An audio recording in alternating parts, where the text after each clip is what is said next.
Bumabati po ako sa inyo ng isang magandang umaga. Samahan niyo po ako sa pagbabahagi ng salita ng Diyos. Bago po ang lahat, tayo manalangin. Aming Ama, ang pasalamatan kay isang napakabuting bagay. Dahil sa iyo nabubuhay kami at dahil sa iyo ay may pagkakataon kaming madagdagan ang aming pananampalataya sa pamamagitan po ng mga salita mo. Nawa ang sinumang makikinig at tutunghay sa pagbabahagi ng salita mo, ipagpalain mo at katagpuin mo ang kanilang buhay sa pamamagitan po ng sarili mong pamamaraan sa pangalan ni Jesus. Amen. Tayo po ay nasa ikalawang kapitulo na po ng aklat ng unang Juan at ang ating pong babasahin ay simula talatang 1 hanggang talatang 6. Ganito po ang sinasabi: Mga anak, isinusulat ko ito sa inyo upang huwag kayong magkasala. Ngunit kung magkasala ang sino man, may tagapagtanggol tayo sa Ama at si Jesucristo ang matuwid. Si Kristo ang handog sa ikapagpapatawad ng mga kasalanan, di lamang ang ating mga kasalanan, kundi maging ang kasalanan ng lahat ng tao. Nakakatiyak tayong nakikilala natin ang Diyos kung sinusunod natin ang kanyang mga utos. Ang nagsasabing nakikilala ko siya, ngunit hindi naman sumusunod sa kanyang mga utos ay sinungaling at wala sa kanya ang katotohanan. Ngunit ang tumutupad sa salita ng Diyos ay umiibig ng wagas sa Diyos. Sa ganito natin nalalaman na tayo talagang nasa Kanya. Sino mang nagsasabing nananatili sa Diyos ay dapat mamuhay tulad ng pagkapamuhay ni Jesucristo. Mga kapatid, ito po yung salita ng Diyos. Ang atin pong tinatalakay ay mayroon pong kinalaman sa mga hadlang sa atin pong ginagawang pakikipag-fellowship o pakikisama po sa Diyos. Kahapon po ay nakita natin yung provision ng Panginoon na kung saan kahit po tayo Kristiyano na ay nalalaman naman po natin na nakakagawa pa rin tayo ng kasalanan sa harapan ng Panginoon. Pero doon po sa provision ng Panginoon sa 1 John 1:9, nakita ho natin na tayo po ay may pagkakataon lagi mula sa Panginoon na tayo po ay malinis sa lahat ng ating pong mga ginagawang kasalanan sa pamamagitan po ng pagko-confess. Bakit po? Kasi yung pong confession na iyon ay nagpapahayag na hinihingi po natin ang pagpapatawad ng Panginoon. Inaamin natin sa Diyos ang lahat ng mga nagagawa nating kasalanan o nagagawa nating karumihan sa Kanya pong harapan. Kaya may kakayahan po ang Diyos na magpatawad sapagkat siya po ay Diyos.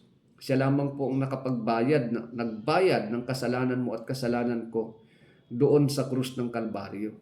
Kaya pag kinumpisal natin ang ating kasalanan sa Kanya, ang Diyos ay tapat at matuwid at ang pangako igagawad ng Panginoon ang kalinisan sa lahat ng ating pong mga kasalanan na nagdulot po ng karumihan sa pamamagitan po ng pagsuway natin sa harapan ng Panginoon.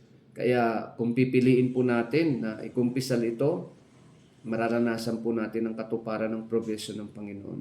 Tayo po'y malilinis sa pamamagitan ng Kanyang dugo. So as sinners, we can be cleansed by the blood of our Lord Jesus Christ.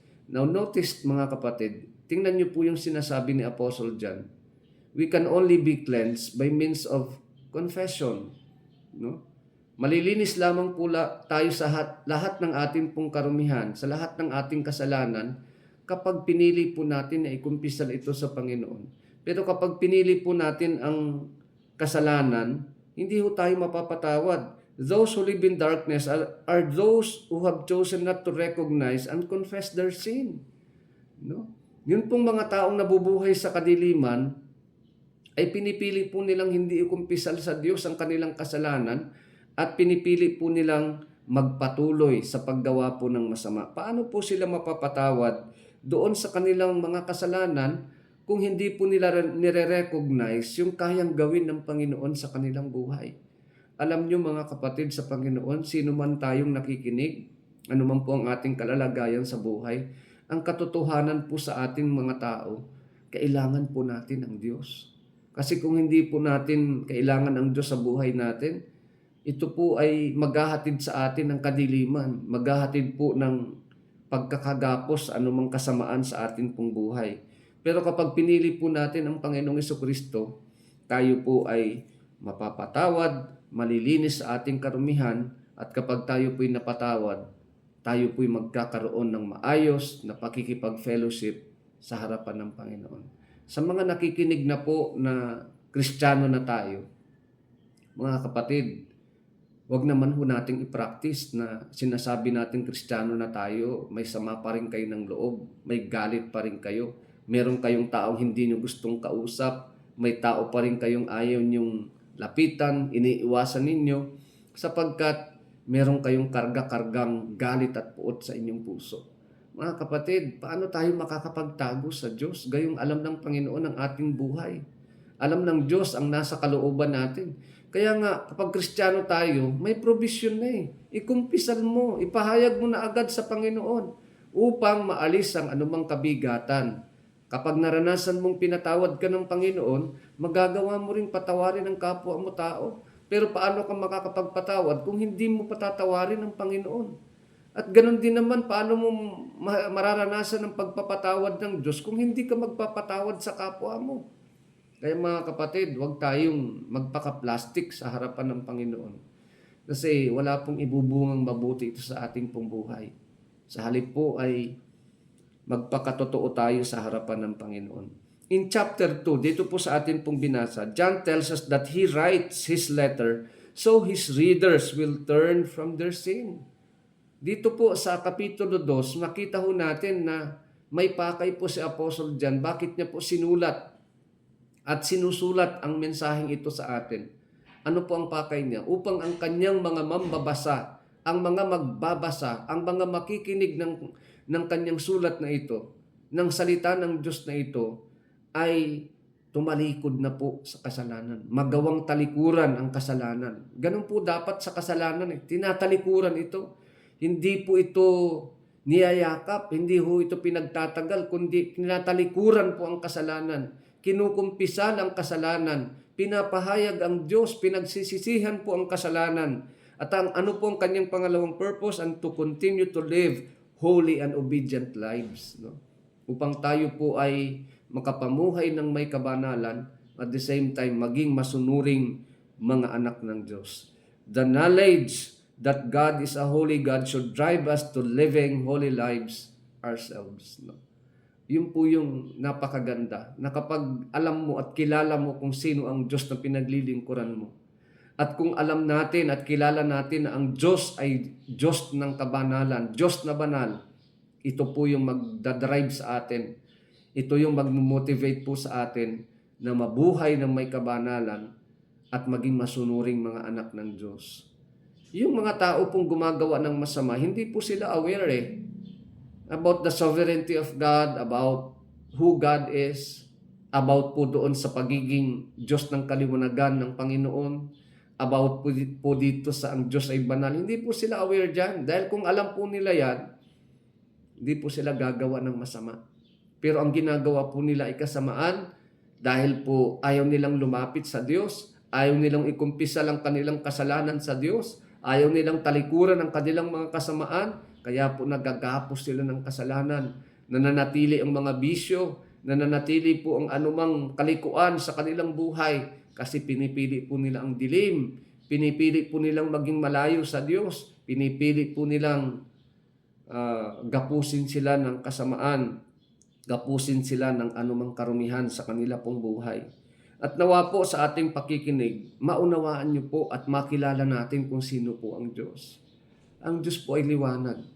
And because God is light, we should live holy life. At paano po mangyayari yun? Kailangan i-apply natin ito sa ating pong buhay.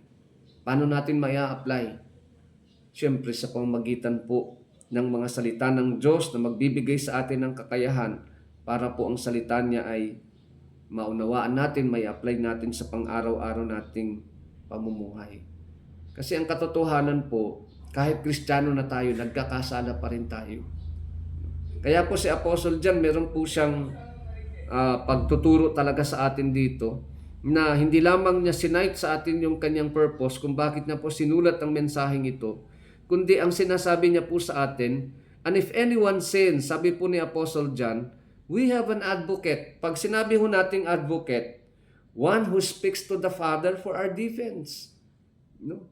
Pag sinabi ho nating advocate, tagapagtanggol natin sa Ama, sino po yun? Ang atin pong Panginoong Jesucristo. Mga kapatid, ito po isang magandang balita sa atin. Kasi sa isang taong makasalanan, na katulad mo at katulad ko, kailangan pong may mamagitan sa atin, sa Ama. Kailangan pong merong magsalita sa atin sa Ama upang tayo po'y patawarin. At meron lamang pong Diyos na nagkatawang tao upang ikaw at ako ay depensahan sa Ama. Upang tayo po, bagamat guilty beyond reasonable doubt, ay magkaroon po ng kalinisan, kapatawaran sa ating mga kasalanan sa pamamagitan po ng pagsasalita ng ating Panginoong Jesucristo sa Ama, pagtatanggol ng ating Panginoong Jesucristo sa Ama upang ikaw at ako nagapos ng kasalanan, alipin ng kasalanan, makalaya sa pamamagitan po ng ating Panginoong Jesucristo.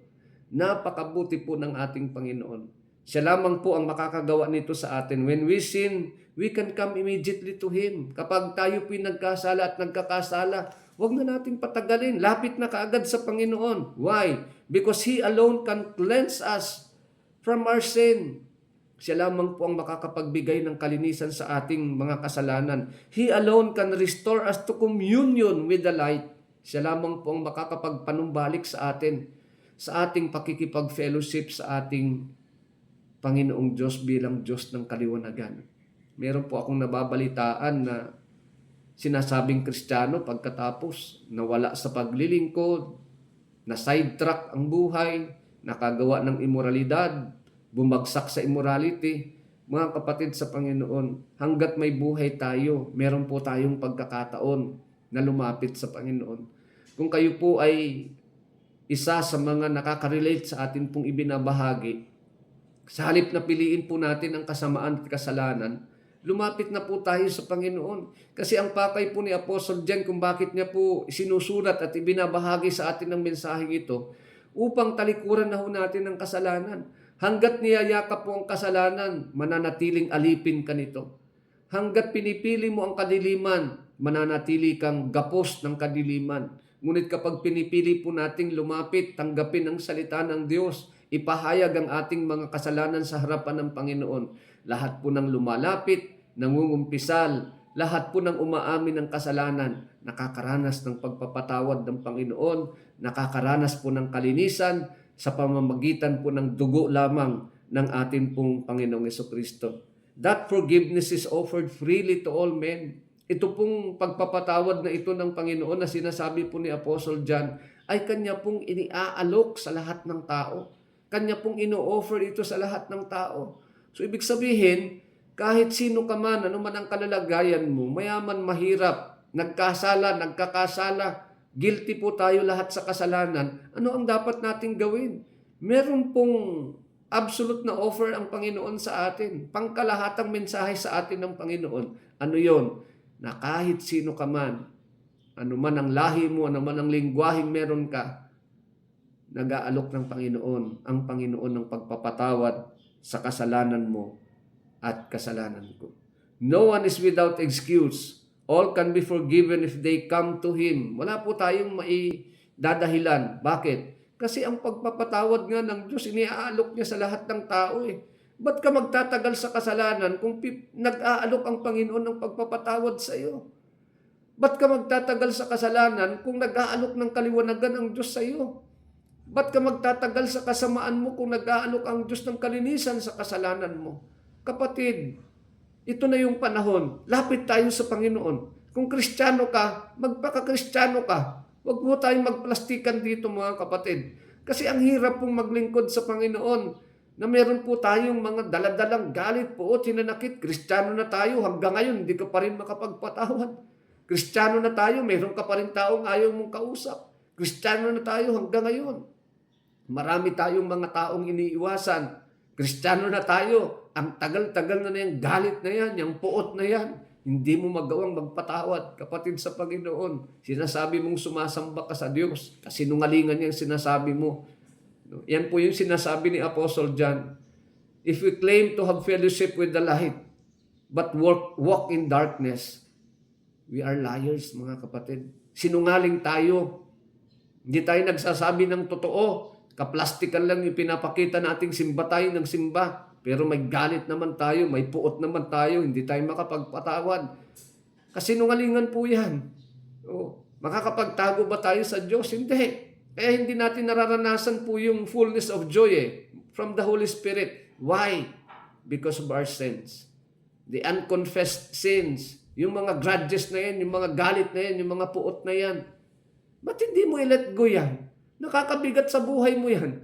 Ba't hindi mo tanggalin sa buhay mo yan? Ba't hindi mo ipahayag sa Panginoon? Ba't hindi mo ikumpisal sa Diyos yan? Nakakabigat sa buhay yan. Madilim na buhay yan, kapatid. Piliin nating lumapit sa Diyos. Piliin natin ang kagaanan mula sa Diyos. Piliin natin ang kapatawaran mula sa Diyos.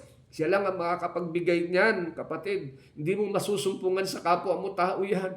Pero ang Diyos ang umabot sa atin para ikaw at ako mapanumbalik sa Kanya. Kung tayo man po'y nagkasala, huwag kang mag-alala. Merong provision. If you confess, kailangan mong gumawa ng desisyon ngayon. Piliin mo ang ikumpisal ang kasalanan mo sa halip na magtagal ang kasalanan sa buhay mo. Piliin mong lumapit sa Diyos ng kaliwanagan para maalis ang kadiliman. Piliin mo ang magpalinis sa Diyos para maalis ang karumihan. Piliin mo ang magagawa ng Diyos sa buhay mo at buhay ko para maranasan natin ang Kanyang kapangyarihan. Pagpapatuloy po natin ang pagbabahagi ng series na ito. Kung kayo po'y napagpapala, mga kapatid, paki-like nyo lang po, paki-share nyo po ang video upang marami po ang mapagpala. Maning closing, mga kapatid, sa mensaheng ito. Kung ikaw ay Kristiyano, kumusta ka? Ikaw ba ay Kristiyanong totoo at nagpapakatotoo? O ikaw ay Kristiyano na napakaraming maskara na isinusuot sa mukha mo para lamang magpanggap na totoo kang Kristiyano? Kapatid, pinakamaganda, magpaka-Kristiyano tayo. Paano mangyayari yun? Kapag inamin natin ang kasalanan natin sa harapan ng Diyos. Pagpalain po tayo ng ating Panginoon.